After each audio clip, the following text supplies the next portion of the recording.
नमस्कार। टुडे समाचार में अपने संपुटी के स्वागत है। हम सफल समाचार शुरू करी।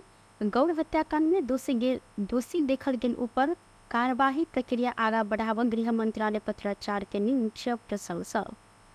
गृह मंत्रालय गौर घटना में दोषी देखल गेल ऊपर कार्यवाही प्रक्रिया आगा बढ़ाव लेल संबंधित निकाय के पत्राचार देलक अछि। गौर घटना में देखल गेल दोषी ऊपर कार्यवाही के मांग पर पीड़ित सब आंदोलन करते आयल छलै। 17 वर्ष पहले चैत्र 7 गते के दिन रौथट के गौर राइस मिल में तत्कालीन मधेसी जन अधिकार फोरम और माओवादी केंद्र के बीच भेल झड़प में 27 गोटे माओवादी नेता तथा कार्यकर्ता सबके मृत्यु भेल छल। कार्यवाही के लेल सरकार ऊपर दबाव बढ़ल बाद साउन 23 गते गौर हत्याकांड पीड़ित संघर्ष समिति आ गृह मंत्रालय बीच 5 बुंदे समझौता समिति भेल अछि। वह समझौता कार्यवाही के प्रक्रिया आगा बढ़ायल गेल गृह मंत्रालय प्रवक्ता नारायण प्रसाद भट्टराय जानकारी देलनि। संघर्ष समिति आ गृह मंत्रालय बीच भेल समझौता अनुसार कार्य के आगा बढ़ाव अपने सबके दिस से पत्र पठायल गेल हिनकर कहब सेहो रहल अछि। एहि के आधार में अनुसंधान तथा कार्यवाही प्रक्रिया आगा बढ़ायल जाइत जानकारी देने छनि। घटना में पड़ के घायल रहल सबके इलाज कर व्यवस्था मिलाव स्वास्थ्य मंत्रालय आ आर्थिक सहयोग के लेल प्रधानमंत्री तथा मंत्रिपरिषद के कार्यालय पत्र पठाव काज के हिनकर कहब छल। संगे घटना के विषय में अभी वह समय में दर्ता कयल गेल जाहेरी समेत के छानबीन अनुसंधान क तथ्य आ प्रमाण के आधार में दोषी के कानूनी अनुसार कार्यवाही के प्रक्रिया आगा बढ़ाव सहमति भेल। वह अनुसार गृह मंत्रालय प्रक्रिया आगा बढ़ेने जानकारी देल गेल अछि। एम्हर गौर घटना के कारण जसपाक अध्यक्ष उपेंद्र यादव से सरकार प्रति असंतुष्टि जनौने छन्। ओ उच्च स्तरीय छानबीन आयोग के मांग केने छथि। धरान में भेल घटना के लकर रवि दिन जिला प्रशासन कार्यालय अगाडि हिंदूवादी सब विरोध प्रदर्शन केने छन्। जिला प्रशासन कार्यालय पर्सा के भवन उद्घाटन कार्यक्रम में गृह मंत्री बाइज रहल समय हिंदूवादी युवा सब राजीनामा मांग करते प्रदर्शन केलनि। कार्यक्रम स्थल बाहर किछ युवा सब गृह मंत्री राजीनामा दे, गाय काट्न पाइँदैन, दोषीलाई फाँसी दे, गृह मंत्री मुर्दाबाद जेहन लिखने प्लेगार्ड विरोध प्रदर्शन केने छल। विरोध केने युवा सब मध्य 5 गोटे के प्रहरी नियंत्रण में सेहो लेने अछि। हिनका सबके जिला प्रहरी कार्यालय पर्सा में अखन राखल गेल अछि। गाय गोरु हत्या क सार्वजनिक बोझ आयोजना केने के अविलंब कानूनी दायरा में आइन क कार्यवाही कर मधेसी आयोग सरकार सहित संबंधित सत्ता पक्ष के ध्यान आकर्षण करौलक अछि। आयोग रवि दिन एक प्रेस विज्ञप्ति जारी करते सुरसरी के धरान में गाय गोरु के हत्या क सार्वजनिक रूप में भोज आयोजना केने क्रियाकलाप में संविधान विपरीत रहला से दोषी के तुरंत कानूनी कार्यवाही क सामाजिक तथा धार्मिक सद्भाव कायम कर संबंधित सत्ता पक्ष के ध्यान आकर्षण कराओल गेल अछि। आयोग जारी केने प्रेस विज्ञप्ति में संविधान में गाय के राष्ट्रीय जनावर उल्लेख कयल गेला से एहि बात पर सबटा जाति जाति तथा धर्म के आदमी सबके सम्मान एक दिस होबो परत जिक्र कयल गेल अछि। आयोग राष्ट्रीय जनावर के हत्या केनाई संविधान ऊपर प्रहार सरह रहला से ई संविधान विपरीत कार्य रहल आ जे कोई केने यथाशीघ्र कार्यवाही कर ऊपर जोर सेहो देल गेल अछि। आयोग के अध्यक्ष रहल डॉक्टर विजय कुमार दत्त सुनसरी घटना के आयोग गंभीरता पूर्वक देख रहल आ एहि घटना के दोषी के कानूनी कार्यवाही के दायरा में आना आयोग आवश्यक पहल समेत करत जिक्र कयल गेल अछि।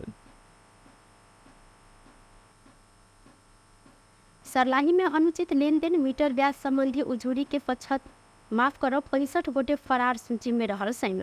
छलफल के लेल संपर्क में नहीं आयल बाद ई सब गोटे के फरार सूची में राखल गेल अछि। सरलाही में 17टा पालिका रहल एहि सब में मीटर ब्याज संबंधी 286टा उजूरी जिला प्रशासन कार्यालय में दर्ता करायल गेल अछि। जाहि मध्य 167टा उजूरी छलफल सब फचोट समेत कयल गेल अछि।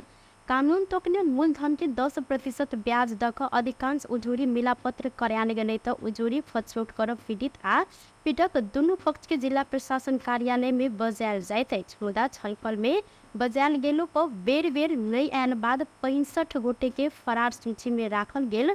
सरलाही के सहायक प्रमुख जिला अधिकारी होम प्रसाद हिमरे जानकारी देने छन्। छलफल में बोनलो पर उपस्थित नहीं भेल के कानूनी बवजन कार्यवाही कर जिला प्रशासन कार्यालय सरलाही में पहिनहि चेतावनी देल गेल अछि। एहि बमोजिम 65 गोटे के कार्यवाही में राखल गेलै तऽ सहायक प्रजीय घिमरे के अनुसार 35टा उजूरी फचौट कर एखनो बाँकी रहल अछि। पड़ल उजूरी मध्य मीटर ब्याजी के 19 आरोपी ऊपर संपत्ति शुद्धिकरण मुद्दा चलल मुद्दा अदालत में विचाराधीन अवस्था में रहला से छलफल अखन होबब बाँकी रहल अछि।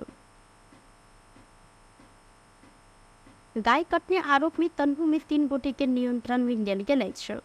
बीतर साँझ शुक्ला गंडकी नगरपालिका 6 कमल बोट रहनिहार 29 वर्षक रमेश नेपाली सहित 3 गोटे गाय कटने अभियोग में प्रहरी इनका तीनों के नियंत्रण में लेने अछि। नेपाली अपने घर में पालैत आयल गाय के बाड़ी में ल जाकर कटने सूचना के आधार में इलाका प्रहरी कार्यालय बेल चौतारा से खटल प्रहरी गाय कटने अवस्था में इनका नियंत्रण में लेने अछि। घटना के संबंध में अखन आवश्यक अनुसंधान भ रहल प्रहरी जानकारी देलक अछि। जिला सरकारी वकील कार्यालय ने काठमांडू ललिता निवास जगह प्रकरण में 290 गोटे की प्रतिवादी बनाकर काठमांडू अदालत में अभियोजन पत्र दायर केलक अछि। रेड दिन कीर्ति संबंधी मुद्दा में 290 गोटे के प्रतिवादी बनाकर काठमांडू अदालत में अभियोजन पत्र दायर कयल गेल। जिला सरकारी वकील कार्यालय काठमांडू के न्यायाधिवक्ता महेश प्रसाद खत्री जानकारी देने छन्। संगठित अपराध के मांग दावी देखल गेल अवस्था नहीं रहला से कीर्ति संबंधी मुद्दा में अभियोजन पत्र दायर कयल गेल हिनकर कहब रहल अछि। अहिना तत्कालीन अवस्था में संगठित अपराध संबंधी कानूनी नहीं रहल आ संगठित अपराध संबंधी ऐन 2070 में मात्र एला से पहले बेर घटना में बाद में जाकर कानून आनन नहीं मिलत वह से संगठित अपराध के मुद्दा नहीं चलल खतरी जानकारी देने छथि। David, did on that land, the fact I what the truth, just so we one side had cracker was it that so that it's how the stuff picked with the dynamite on my person. Right, I suppose I see a really language somewhere some data about but that's how they don't learn me the core was that you. No, I really have that and say it's not and what are you I got it. अपराध निवारण 2070 में यसलाई चाहिँ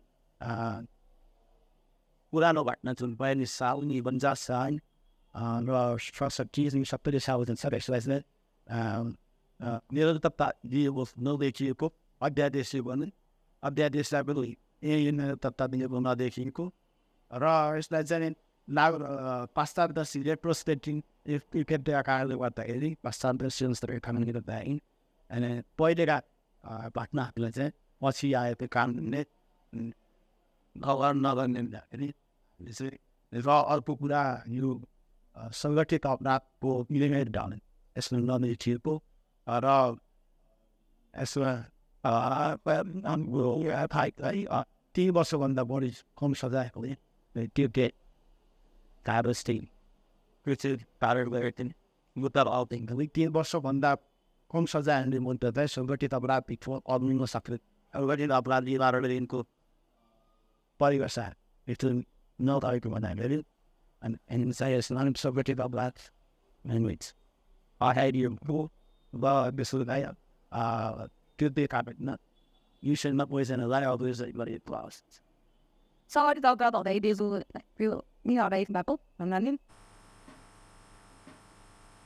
यह प्रकरण के प्रतिवादी में बहाल वन सचिव कृष्ण बहादुर राउत, सह सचिव सुशील वैद, पूर्व उप प्रधानमंत्री विजय कुमार गछदार लगायत रहल छन्। अन्य पूर्व निर्वाचन आयुक्त सुधीर कुमार शाह के प्रतिवादी के सूची से हटायल गेल अछि।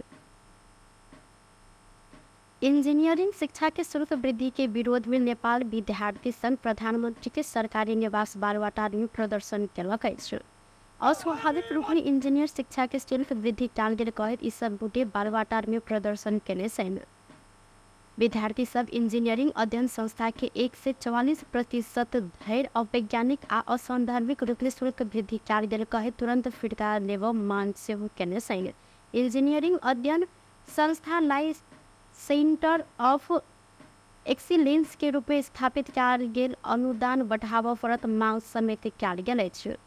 सबटा विश्वविद्यालय के इंजीनियरिंग शिक्षा में एकेटा मापदंड तय कर एक रूपता आना परत हिंकर सबके कहब रहल। प्रदर्शन में नेवी संघ के सभापति दुजन शेर्पा विश्वविद्यालय पदाधिकारी आ शिक्षा मंत्री संग आग्रह केलो पर बढ़ल शुल्क फिर्ता नहीं भेल कहत अपने सबके उपराग प्रधानमंत्री के सुनाव लेल बालवाटार में धरल देने किनकर कहल अछि। देशको शिक्षा मन्त्रीको हामीले बाटो आएर ढकढकायौँ, तर अब हाम्रो बाटो ढकढकाउने भनेको प्रधानमन्त्री भाइ हाम्रो कोही छैन। त्यही पाठ्यबाट आज हामी आएको आदरणीय विद्यार्थी साथीहरू। म यही मञ्चबाट म सम्माननीय प्रधानमन्त्री छु, विश्वविद्यालयका कुलपति छु, म यही मञ्चबाट म उहाँलाई के अनुरोध गर्न चाहन्छु, उहाँलाई के आग्रह गर्न चाहन्छु भने आज हाम्रो एउटा विद्यार्थी जो नेपालमा एउटा जेएनदार विद्यार्थीले चाहे त दार्चुलाको होस्, चाहे त ताप्लेजुङको होस्, चाहे त 70 राजविलासको होस्, कि हरेक नागरिकले हरेक विद्यार्थीले आफूले चाहेको विषय आफूले कम्पिटिसन गरेर सर्वसुलभ ढङ्गबाट शिक्षा र स्वास्थ्यमा हरेक राज्यको दायित्व के मुद्दा बोकेर आज उहाँ सत्याग्रह गरिरहनु भएको छ।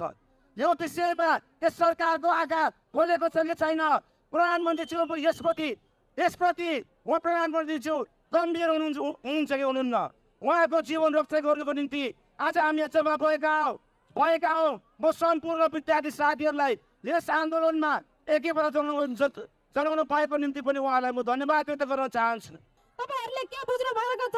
शिक्षाको फी बढाएर मात्र हुँदैन, गुणस्तरीय शिक्षा कहाँ छ? तपाईहरुले भनेको जस्तो हामीले खोजेको जस्तो गुणस्तरीय शिक्षा सबैसँग दिन सक्नुहुन्न। आजको यो विषम परिस्थितिमा फी बनाउनुहुन्छ, तपाईहरु विद्यार्थीसँग पैसा उठाएर भौतिक संरचना निर्माण गर्ने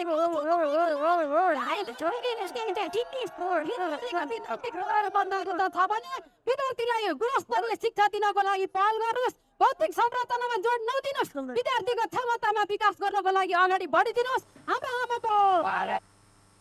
ऐना नेवी संघ इंटर्नशिप रोजगार सुनिश्चितता आ रिसर्च की व्यवस्था कर पर विद्यार्थी के विदेश पलायन के राष्ट्रीय संकट घोषणा कर पर मांग सेहो रखने छु। नेपाली कांग्रेस के नेता प्रकाश मान सिंह 3 तह के सरकार के सहज रूप में संचालन कर के लिए आवश्यक कानून आना परत जिक्र के नेपाल के प्रजातांत्रिक आंदोलन के प्रथम महिला नेत्री मंगला देवी सिंह के 27वें स्मृति दिवस के अवसर में रवि दिन काठमांडू में आयोजित माल्यार्पण कार्यक्रम में नेता सिंह सन आवश्यक कानून सब निर्माण क स्थानीय तह पूर्ण रूप में अपन कार्यवाही सब आगा बढ़ाव सकत उल्लेख सेहो केलनि। ओ पिछला समय युवा सब देश छोड़कर पलायन भ रहल संबंध में चिंता व्यक्त करते सरकार युवा सबके स्वदेशी में काज क खाए तेहन वातावरण मिला देव लेल सेहो जिक्र केलनि। वो सरकार आ सपना राजनीतिक दल सब एहि संबंध में गंभीर भक सोचे परत हिनकर कहब रहल साल। यसले चाहिँ के हो भन्दाखेरि आफ्नो स्थानमा बसेर सबैले चाहिँ भनौँ न विधिको शासन अनुसार कानुनले दिएको यो चाहिँ परिधिभित्र बसेर सबैले त काम चाहिँ गर्नु पर्यो नि। त्यसमा बिथोलियो भने अनि गभर्मेन्टले त्यसमा चाहिँ के हो भन्दाखेरि सम्झाउने प्रक्रियामा लग्ने काम चाहिँ गर्नुपर्छ। र यो चाहिँ खास गरेर अब हामीहरूले भनौँ न अब चाहिँ यो हिस्ट्री पढ्दाखेरि पनि पहिला चाहिँ के छ भन्दाखेरि इङ्ल्यान्डको युरोपको हिस्ट्रीमा हामी के पढ्छ, यो चाहिँ चर्च भर्सेस अब त्यो किङ भन्ने जस्तो जुन आइरहेछ नि पोलिटिक्सको, पछि अनुभवबाट के सिक्यो भन्दाखेरि धर्मलाई त पोलिटिक्समा जोड्नु हुँदैन, अलगै हुनुपर्छ भनेर त भनेको छन्। भनेपछि काङ्ग्रेस त के छ भन्दाखेरि धार्मिक स्वतन्त्रतामा चाहिँ विश्वास गर्ने, आफ्नो आस्था अनुसार। देशको चाहिँ के हो भन्दाखेरि धर्म हुँदैन, तर व्यक्तिको चाहिँ हुन्छ नि त आस्था अनुसार। कोही बुद्धिस्ट होला, कोही चाहिँ हिन्दू होला, कोही जैन होला, कोही सिखको उसमा चाहिँ गर्ला, फरक कोही क्रिस्चियनै होला, फरक छ नि त। सबैले चाहिँ के हो भने यो नेपाल त सबैको लागि हो नि त। सबै यो चाहिँ सहअस्तित्वमा सबैको सद्भाव, एकले अर्कोलाई चाहिँ सद्भाव गरेर आफूले गर्दाखेरि अर्को धर्मलाई चाहिँ आँच नआउने गरिकन हामीले चाहिँ काम चाहिँ गर्नुपर्छ। र समाजको यो चाहिँ जुन सोसियल हार्मोनी भन्छ नि, यो सामाजिक सद्भावलाई चाहिँ फलफल नगरिकन हामीले चाहिँ गऱ्यो भने चाहिँ राम्रो हुन्छ। त्यतातिरै काङ्ग्रेसको चाहिँ ऐना हो नेपाल सबके रहला से धर्म के राजनीति संग नई जोड़ कर सहअस्तित्व ने सद्भाव कायम क आगा बढ़ा जिक्र केले।